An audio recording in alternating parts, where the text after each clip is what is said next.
I am going to be telling about the February 9th readings that we had for the book Words at Work and Play by Heath. We read the prologue, chapters 1, 2, and 3.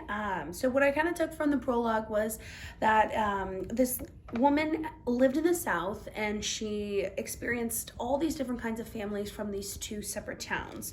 One of Tracton, which is mainly a black neighborhood, and then one of Rodeville, which is just Rodeville, which is 3 miles up the way, and that has mainly white families. So this whole kind of book is going to be like a group of stories from the past to the present, telling about the families that she followed from the South, and then kind of how their lives changed throughout the recession from like the 1980s up until 2007. So, right in chapter 1, what I kind of took away from that whole chapter was just kind of telling the differences between the Tracton people versus the Rodeville people. And usually I feel like when towns and people live closer to each other, they're not really very different. But in this case, these two neighboring towns really differed a lot. So Tracton people, they grew up being raised by everyone. They were experiencing things head on. They would go out, find their own things to do. They kind of had like a non-traditional way of like learning from each other, learning from the different people in the community. They had no real set up bank accounts. They were very heavily into church, and they almost were, like I said again, the non-traditional way of living. And then the Rodeville people, they have like their own room at their house. They have big families. They would read books, lots of superficial things. They like to be challenged at school. They had like 1 or 2 houses. They always had multiple cars. They were always trying to plan ahead or push themselves in school to get on to college. That was what it was expected of them. And so it kind of said that families provide a lot of variety, and you can't always pinpoint certain specifics to each one.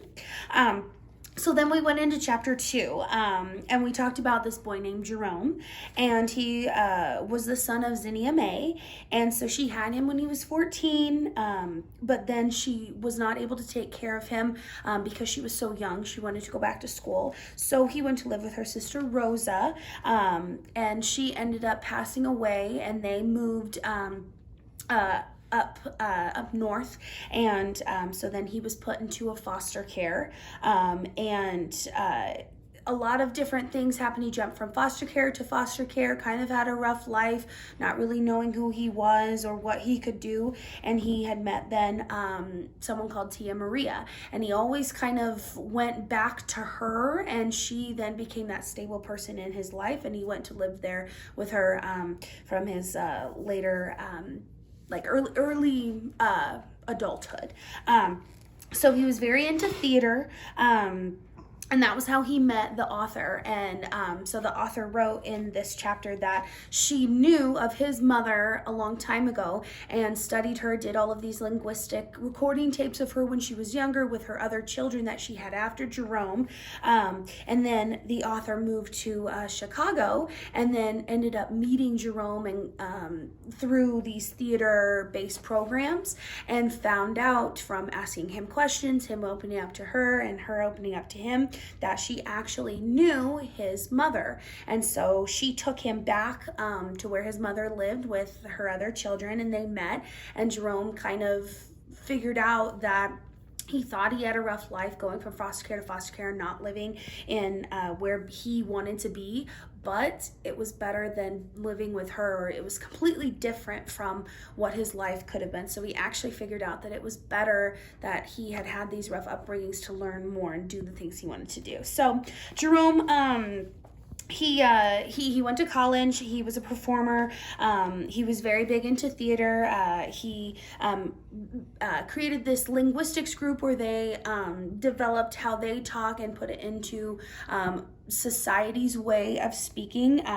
So he ended up becoming a teacher, and he translated Puerto Rican stories with his kids into English, and then he put on plays, and then ended up getting married and kind of reaching to the top and the whole big point of his career, and kind of turned his whole life around. So it was a really interesting story in chapter 2 that I really liked reading about. So then in chapter 3, the last chapter, it kind of jumped right away from one family, talking about one family, then to a separate family.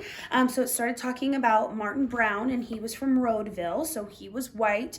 It talked about his upbringing, where they went to church every Sunday. There were always family gatherings, always people over for Sunday dinners.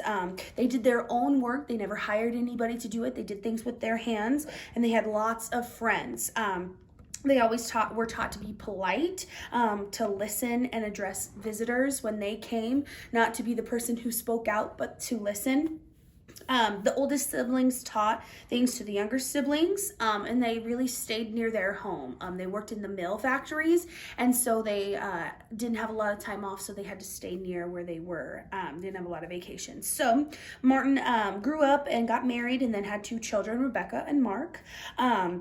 And it was really interesting. It kind of talked about their lives and their upbringing of the kids, of Martin's kids, and kind of their certain activities that they went to, and how they were just constantly going and shaping them who they would be. And that was kind of as it transitioned from the 80s to the 90s to the 2000s, then how kids were getting more involved, and they were doing more things and just wanted to be going to then pursue their career, and how that's changed throughout the years. There was also an interesting quote that I said that Rebecca, the daughter of Martin, had said to our author, and she said, "Why is it easier to convince anyone but your parents that you won't screw up? That you can do some of these things that you never think that they can do." So it's kind of interesting that our parents are kind of our harshest critics, and they kind of think that maybe we're not going to succeed, but then other adults maybe might have more confidence in you in certain situations that you may get in as you grow up. So it also talked about another person. His name was Jay, and he was from the Rhodeville town as well, and he has a son, Bernardo. And Bernardo grew up with a Mexican mother and then a white father, and so after his mother died, they moved to Colorado, and it was kind of talking about how Bernardo had all of these kind of different personalities. He was a different person at school as he was at home, or he was a different person then at this after school program as he was on the soccer team. And so it just kind of shows how kids then adapt to what they think they should be for the certain situations that they're in, and kind of how that's hard for them to go through and kind of accomplish. And so the last kind of thing I took away from that was that like your rules and routines impact how their families spend kind of their time together. So I'm going to be interested in reading the next few chapters on some of the more testimonies of these people from these towns, so I'm excited. The 2 questions or activities that I had for these chapters were, how do you feel like a child's upbringing, children's upbringing, will change then in the next decade? So the author talked about how it changed from the 80s to the 90s to the 2000s. How do you think then a children's upbringing will differ? And then my second one is when reading about the Tracton and the Rhodeville people, I had quite a few flashbacks from my upbringing. So then I wanted to know, which town do you feel like maybe you associate with more, and why? So that's what I took away from those chapters, and that's it.